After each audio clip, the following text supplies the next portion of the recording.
नमस्कार मित्रांनो, काशीद बीचवर निघून आम्ही आता येऊन ठेपलो आहोत कोरलाई गावामध्ये। हे समोर पाहताय ते आपल्या कोळी बांधवांच्या होड्या ज्या मासेमारी करून तिथे उभे राहिल्यात आणि आपण आता जात आहोत कोरलाई किल्ल्यावर। हा समोर जो दिसतोय मित्रांनो तो आपल्याला कोरलाई किल्ला। आता आपण कोरलाई किल्ल्याकडे जात आहोत।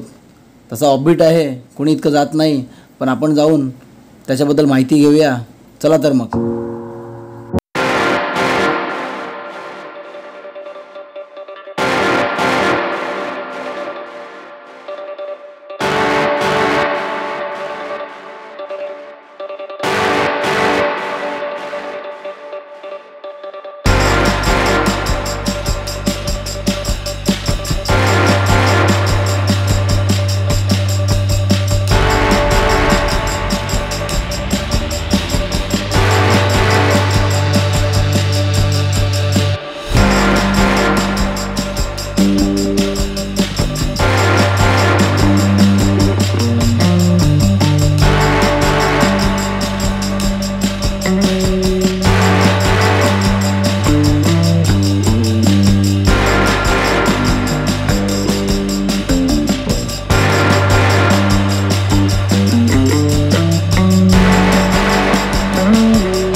सरकला सर्व खाली,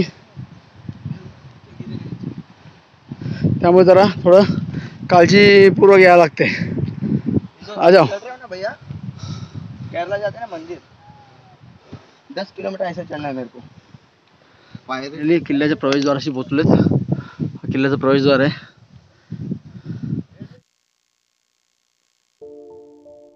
किल्ल्याच्या पश्चिम दरवाजाने आत शिरल्यावर डाव्या बाजूला जे दिसतंय ते आहे किल्ल्याचा उत्तर दरवाजा। ह्या उत्तर दरवाजाचा प्रामुख्याने वापर समुद्रमार्गे येणाऱ्या बोटींसाठी होत असावा। खाली जे पाहताय तो समुद्राचा भाग आहे। उत्तर दरवाजाकडून बाले किल्ल्याकडे जाताना आपल्याला वाटेत जी तटबंदी दिसते तिची बऱ्याच अंशी पडझड झालेली आहे। समुद्राची हवा, ऊन, पाऊस सोसाट्याचा वारा सर्व झेलत हा किल्ला उभा आहे. हा किल्ला दक्षिणोत्तर पसरलेला आहे. किल्ल्याच्या तटबंद्या, किल्ल्याचे बुरुज आणि कमानी या पाहून आपल्याला त्या किल्ल्याच्या भव्यतेची प्रचिती येत असेल. किल्ला इतका मोठा नसला तरी त्या काळी त्या किल्ल्याचं स्वरूप कसं असावं यावर आपण नक्कीच जाणू शकतो. किल्ला 1521 साली पोर्तुगीजांनी निजामशाहीकडे परवानगी मागून बांधला. या किल्ल्यावरून समोर असलेला आगरकोट म्हणजे रेवदंडा किल्ला व मागे असलेल्या कोर्लाई खाडी यांच्या व्यापारावरती लक्ष ठेवण्यासाठी होत असे. तसं म्हटलं जातं की 1521 पोर्तुगीजांनी हा किल्ला निजामशाहीकडून परवानगी घेऊन बांधला होता. पण नंतर निजामशहांना जाणीव झाली की या किल्ल्याचं भौगोलिक वैशिष्ट्य किती मोठं आहे, तेव्हा त्यांनी हा किल्ला पुन्हा पोर्तुगीजांकडून आपल्या ताब्यात घेतला. मगाशी आपण ज्या वाटेने लाईट हाऊसकडे आलो ती ही वाट, आणि हा समोर दिसतोय तो अथांग असा अरबी समुद्र.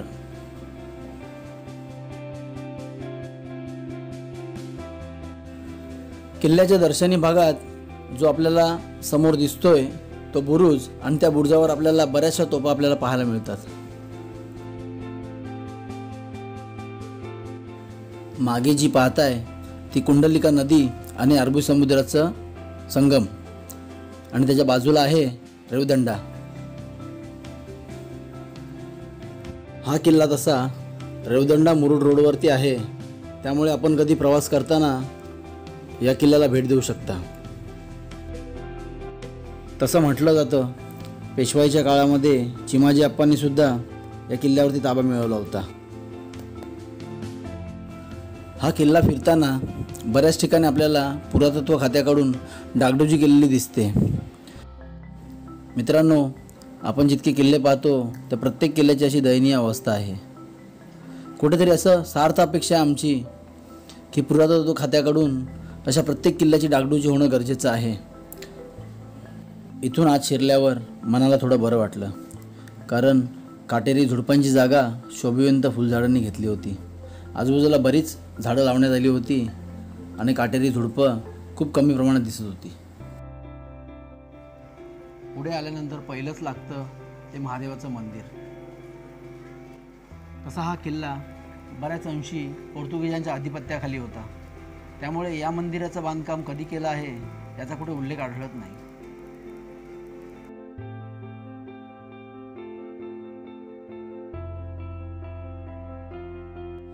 थोडं पुढे आल्यानंतर उजवीकडे लागतं आपल्याला एक पाण्याचं टाकं, आणि या पाण्याच्या टाक्याची एक खास गंमत आहे मित्रांनो. तिन्ही बाजूनी समुद्र आणि इतक्या उंचावर पाणी आलं कसं, तेही इतकं गोड. रेन वॉटर हार्वेस्टिंगचा एक उत्कृष्ट नमुना. हे पाणी वर्षभर इथे येणाऱ्या वाटाड्या पर्यटकांची ताण भागवतं, आणि हेच पाणी खाली असलेल्या लाईट हाऊसलाही पुरवलं जातं.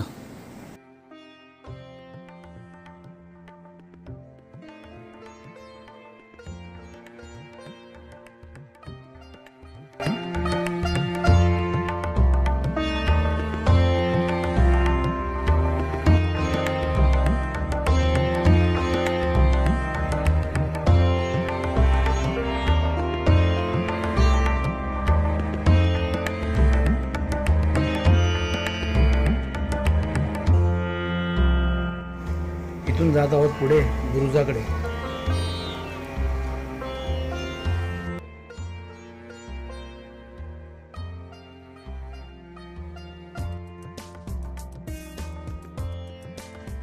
बुरुजावर असलेल्या तोफा त्या काळच्या आरमाराच्या शक्तीची साक्ष देतात. कित्येक हल्ल्यांना चोख प्रत्युत्तर या तोफांनी दिलं असेल.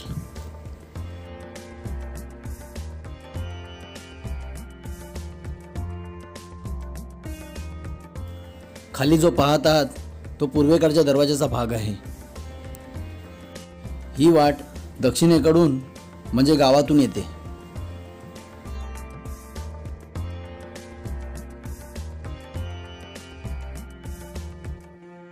मित्रांनो, समोर आपल्याला जे दिसतंय ते दोन वेगवेगळे प्रवाहाचे रंग दिसत आहेत.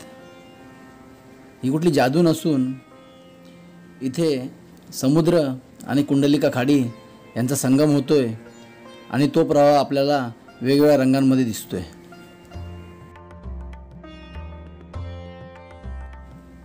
समोर जो पाहताय तो पोर्तुगीजांच्या बांधणीचा चर्च आहे.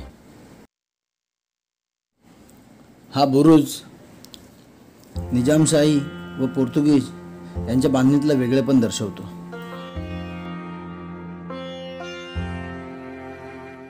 तशी चर्चची आता बऱ्याच अंशी पडझड झालेली आहे, पण हा जो चर्च आहे त्याचे अवशेष पोर्तुगीजांच्या अस्तित्वाचं दर्शन घडवतात.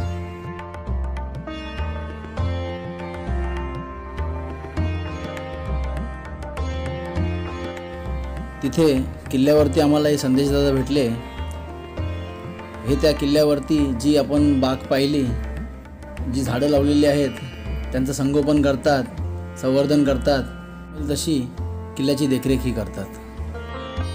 दादांकडून आम्हाला एक माहिती मिळाली की जे कोर्ले गाव आहे त्या गावामध्ये आजही पोर्तुगीज आणि मराठी यांची मिश्र बोलीभाषा म्हणजे नॉलिंग ही भाषा बोलली जाते. उभ्या महाराष्ट्रात पोर्तुगीज बोलणारं हे एकच गाव आहे आणि त्यांनी त्यांचं वेगळेपण या भाषेच्या माध्यमातून टिकवून ठेवले.